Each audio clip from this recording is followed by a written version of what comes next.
Hey guys, what's up, and welcome to my update 3.2 Vainglory update note overview, or patch overview if you like. So patch 3.2 has been released. Let's have a look at some of the hero and item changes together, and we'll discuss how that might affect each of those individual heroes. Right, it's my favourite time of month. This is the changes to Vainglory's hero and item balances, which is great. I always love making videos on this kind of thing.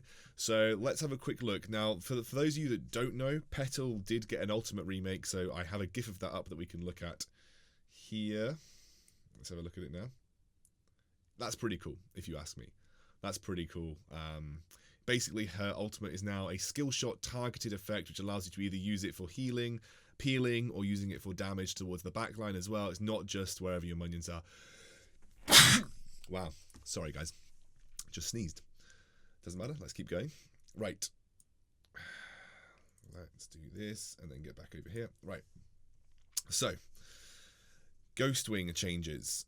25% additional damage to structures, and the health overall has gone down. So easier to capture, but scales a little bit. So easier to capture in the early game, but scales a little bit towards the late game. And 25% damage to structures. Finally, Ghostwing is actually worth taking. It's like a Mountain Drake in League of Legends. It's going to allow you to execute on split push compositions as well, and also makes the game a little bit easier to end. So really love this change. Ghostwing definitely going to feel more valuable now, because it means if you've got a heavy siege composition, things like Celeste, Samuel, Scarf, you're going to start chunking through turrets even more readily. So love that change. Really good. Black Claw, his health has gone... Scaling health has gone up. So Black Claw is, I think this must be his health when you take him. I think that's simply because his defense has gone down just a little bit. His scaling defense has gone down, but he'll eventually get far more tanky. So he's going to be a bit more tanky overall, but he takes 15% of his maximum health when a turret explodes.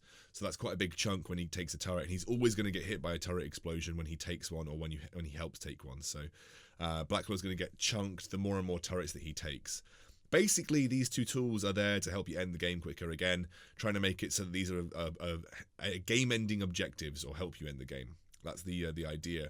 And in general, that's going to increase the pace of Vainglory games, or 5v5 games. I think the general idea behind 5v5 is that they don't want it to... They don't want it to be a really long game mode that you get sucked into for 30 to 40 minutes, because it's a mobile game at the end of the day. And whilst we want to have fulfilling, 25-minute games up to 30-minute games, going on for 40, 50 minutes for a mobile game is a very long time. Lane minions. Flat movement speed from the very get-go with no scaling. So they're already very quick when they spawn. They are less durable against enemy heroes, so I'm guessing they've just had a defense decrease, or an overall health decrease. And the first spawn is back to 10 seconds. They really don't want you taking the first rotation jungle. They really want to punish you for taking first rotation jungle away from the jungler, which I think overall is a better play for the junglers. That is crazy, though, that they honestly, they're trying to make it so that you go to lane at the start of the game and maybe take one camp, maybe take the one buff camp away, but especially for mid laners, that might be okay, but they really just don't want side laners to get a clear in the jungle, which is going to make it maybe a bit more about that 1v1 in lane, which actually I think is pretty cool. Yeah, not a bad... I think this, trying to force it to be more like you go to lane, you face your lane opponent, and you farm in lane. Range minion gold is up, but siege minion and captain minion gold is down. So 5 on siege minion and captain minion.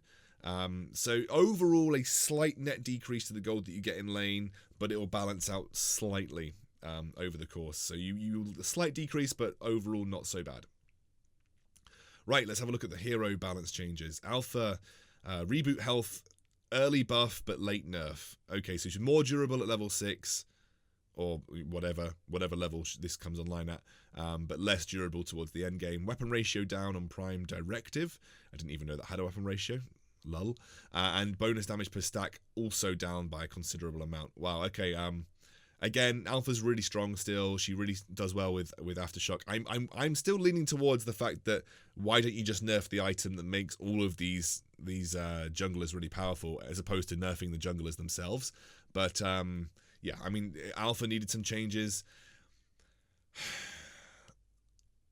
I still think she's going to be good. I still think Alpha will be good, simply because it's 11 at this stage in the game. Overdriven 3% nerf is a pretty big hit, but Honestly, it's just Aftershock. Aftershock's just a good item. I mean, I don't know whether Aftershock's been changed yet. We haven't got to that point. As it stands, that's not going to affect Alpha too much. Base weapon power in the late game increased. Still don't know if this is going to make Baron viable. Will definitely make him more powerful in the late game, especially with the nerfs to Tyrant's Monocle, which means he kind of makes up for it on his own right. So this kind of counteracts Tyrant Monocle nerfs, and it means that full crit Baron probably is still good in the late game and probably viable in some way, shape, or form. They really want to kill Fortress, so the number of hits required to proc bonus damage is up by 1. The cooldown is up by 1 second in the late game. Yeah, so the overdrive only gets it by 1 second instead of 2, and the Wolf's health from Attack of the Pack has gone down. They really want to kill Fortress. Really want to kill Fortress. I don't think this really changes what makes Fortress good. Fortress is really good as a captain because of his kind of ability to force ganks in lane as a captain. He will definitely be A to B tier. I don't know whether this is going to still keep him as an S tier captain. We'll have to see, but this is definitely a nerf. I think the flat damage on his A is kind of what I would have nerfed. I think they got nerfed again last time, but yeah, they really want to kill Fortress off. This is a small nerf. Still means Fortress is fine. Maybe a bit more balanced now. Let's have a look at Grumpjaw. His bonus damage per stack is down, but his crystal ratio per stack is up. So if you build a bit more CP, Grumpjaw is still going to hurt. But I still think Grumpjaw's fine. I still think Grumpjaw's going to hurt. He's still a great jungler. I even think he's a decent laner. So Grumpjaw, still fine. Nerfing Idris's basic attack crystal ratio. So this is basically nerfing CP Idris. His base bonus damage took a big hit and scales up to the late game the same way it did, and the crystal ratio is down. Really try and nerf the fact that a lot of crystal Idrises, as soon as they unlocked their path, were very oppressive. As soon as they got Dragon's Eye +1 crystal bit or whatever you used to unlock your divergent path, he was very oppressive. So this is going to try and make him less so. I think this is a good change. It means that he's still going to scale well, maybe not as crazy well as he did, but still scales perfectly fine. But it's not as soon as you unlock your heroic perk, you're not going to be incredibly oppressive. So good change, I think, overall. Thunderstrike, PS is up. Okay. Still trying to force Jewel as a side laner, and I think an extra 5% PS at all ranks is fantastic. So definitely, I think going to make Jewel. She was definitely A tier, B tier. This probably makes her solid A tier now. So she's still, I think, a solid side lane pick. Split push especially, definitely good. We all saw it coming. She was an S tier mid laner. She got buffs to her CP build path, and now she's had nerfs to her CP build path. The base damage at level 5 has gone down by 30, which is pretty big, and the crystal ratio goes down as well. I still think CP Kestrel will be good, but obviously not as crazy good as she was. She'll probably be viable, A tier, but not broken. Lance, base health in the late game increase, and the delay for Impale improved by 33% or 30%. Damn, that's awesome. That means that it's less punishing to be a bad Lance. It doesn't make too much difference to good Lances. The late game damage, the late game health increase is nice, but it's only by about what, 20?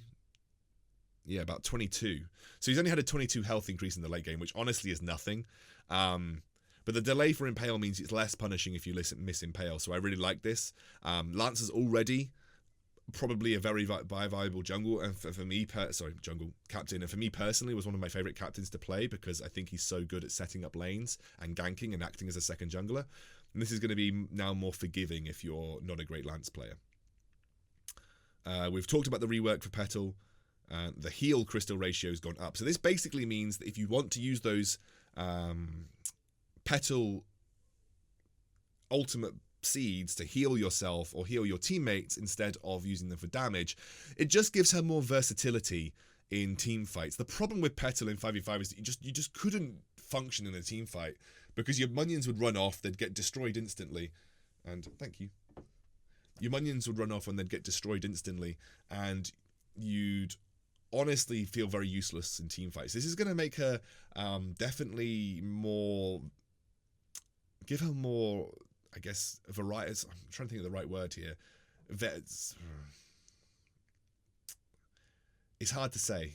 It's going to make her work in more situations, but I don't think it's going to make her good.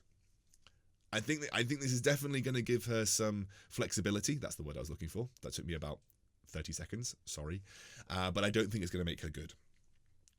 Petal is in this unfortunate position that in 5v5, she really relies on kiting and her minions to make her good. And she's a 1v1 hero at best. You stick her into a teamfight scenario, she just gets flattened because of how squishy she is and how easy it is to take out her minions. This is going to make her maybe okay in some scenarios, but just not going to make her viable, I don't think, personally. Crystal ratio on Firestarter is down, probably needed, but it's a 5% nerf, it's not the end of the world. Reza's still going to be fine. Weapon power base stat decrease in the early game, but scales up. Rona will still be perfectly okay, guys. She's still going to be very good in the side lane.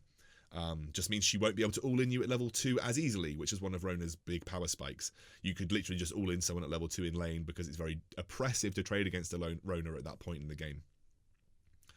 Corrupted Genius healing down again, and Drifting Dark cooldown up.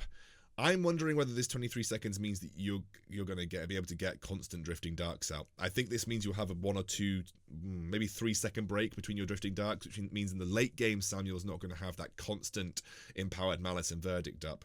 The healing, especially in the early game, getting nerfed is important. Samuel was an A to S tier mid laner, definitely one of the top few. And this is definitely going to hurt him.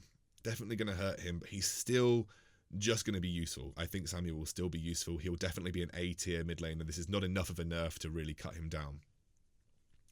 Goop, crystal ratio on ignite damage up by 60%.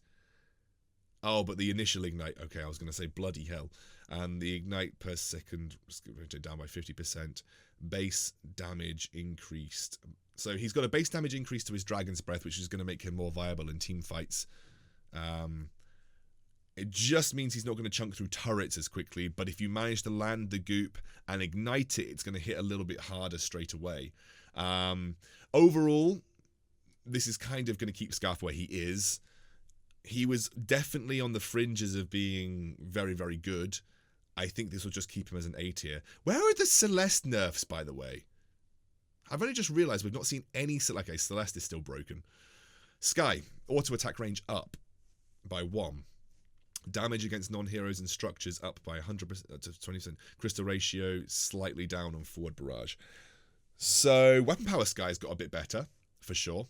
She was still a very good side laner. Not like automatic pick, but it was sort of in the situation where she was a good counter pick in certain scenarios. So she's going to make her better with a 0.1 attack range increase.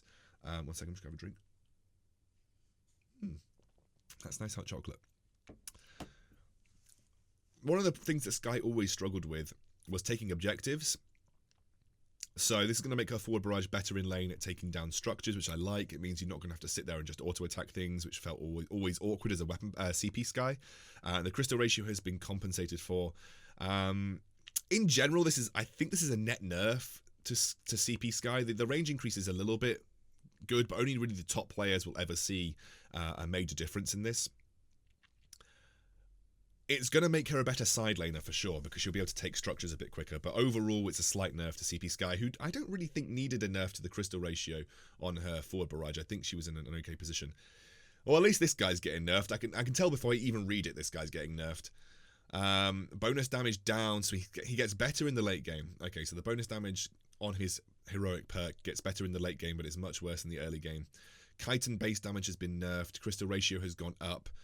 Base damage on Retsu is down, but crystal damage has gone up. So essentially what are the problems with Taka is that you could build him almost full tank with Aftershock Tension Bow, or even just Aftershock, and he would just be able to constantly just wear you down. This is going to mean that Taka is going to have to be a bit more aggressive in his build path. You're probably going to need at least 2 CP items or 2 sort of yeah, definitely 2 CP items to sort of get the same damage output that you got. The tank top lane Taka build probably not going to work as well now, but it will still be viable, definitely not as strong as it was, especially with the base damage nerf across the board. Everything got nerfed in the base damage. When base damages get nerfed, it means that a tank build is less viable. So Taka's being forced towards more of this bursty assassin. These have never been my problems with Taka, by the way. My problems with Taka has always been the cooldown on his Kaku. I always have felt that you should not be able to jump into stealth every 5 seconds. I feel like Kaku needs a massive cooldown increase, or just rework the way it works. That was always my problem with Taka, the fact that he required vision, especially in teamfight scenarios where it's difficult to make work, to actually lock him down. So that's never been my problem with Taka, but this is definitely going to stop that obnoxious top lane tank build. You're probably going to have to go Aftershock and another item to make him work at least, and you'll see a massive drop off, even especially with just a Broken Myth build. So Aftershock Broken Myth build is going to get nerfed here. Maybe you're going to need some more flat CP on top of Taka to get that same damage output. Damage on Jawbreaker is down and weapon ratio is up. So yeah, Tony was again one of those other sort of heroes in the top lane that spiked way too early. This means that tension bow spike for Tony or his first item spike is going to be lower, but he will scale up if you build him a bit more weapon power heavy. So if you sort of get towards that 3 item Tony build, he'll feel better, but his overall damage in the sort of the early laning phase is going to be down, which is again something that needed to happen. Varia base damage on Chain Lightning is up and the crystal ratio is down. Not a change that I felt like she needed, but it means she's just going to be better a little bit earlier on, and she's going to be she's better a little bit earlier on and not going to scale as well. Don't know how I feel about that. Let's think about what 5%. Let's think of a normal Varia build. Let's take 150 CP of Shatterglass, even though she usually goes Dragon's Eye, plus Alternating Current, plus Broken Myth. She's usually a 4-item build, so we'll estimate you sit somewhere between 280 and 320. Let's take 300 as a round number of the CP. 5%, 300 is, or 1% is 3, then times by 5 is 50. Okay, so you're going to see a small nerf in the late game, slightly better early game presence. She's going to be a bit more of a lane bully, so that's fine. You won't notice too much difference, I think, with Varia. She's still going to be A/S tier in my opinion. the classic Nivmet 1% Aftershock nerf. This is 2% overall, maybe even 3% from where I was, and I think it was 15% previously. So this is a 2% overall nerf to the percentage life damage. This will definitely hurt Alpha. Koshka will still be fine, but yeah, I think Aftershock is eventually we'll get it down to 10% or 12% or whatever it was, but this is in steps in the right direction. It's still going to be a core item on Koshka and Alpha. So yeah. Breaking point damage to gain stack up. That's going to make Rona inherently worse. It's going to make Vox inherently worse. Black Feather inherently worse. Obviously, any of these heroes that have a core item of breaking point are going to feel this, and it's damage to gain the first stack, right? Because it scales up. So,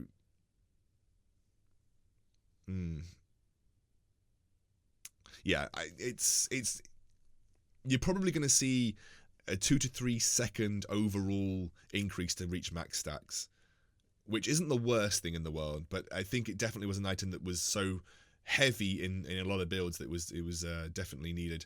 I buy minion candies anyway, so the cost decrease is nice. The base damage is down, and damage to heroes and structures is down. So all of these Stormcrown top lane builds that you saw coming out are going to feel a little bit worse to play. You definitely will still use this on those junglers like Fortress that just have really bad clear speeds, but overall the Stormcrown nerf was probably warranted, although I didn't see it being abused too much. It just means you going Stormcrown in the top lane and going like complete objective focus, not going to be that way. It's still going to be a core item for junglers that need it. Otherwise, an item for something like Catherine in the captain build to pick up, but otherwise still just going to be in the same place that it was before. Not going to look at talents, really. If you guys want me to cover talents, please let me know in the comments below, but I wouldn't classically cover them, so you guys let me know if that's something that you want to see in the future. I might start doing sort of talent-based videos, but I don't really play many brawl modes, and I don't have all the talents unlocked, so it's not something that I can cover too well. but are happy to do so if you want. I have like 30k ice that I can't give away, so I could just spend them all on talents if that was the case. Anyway, guys, thank you very much. See you later.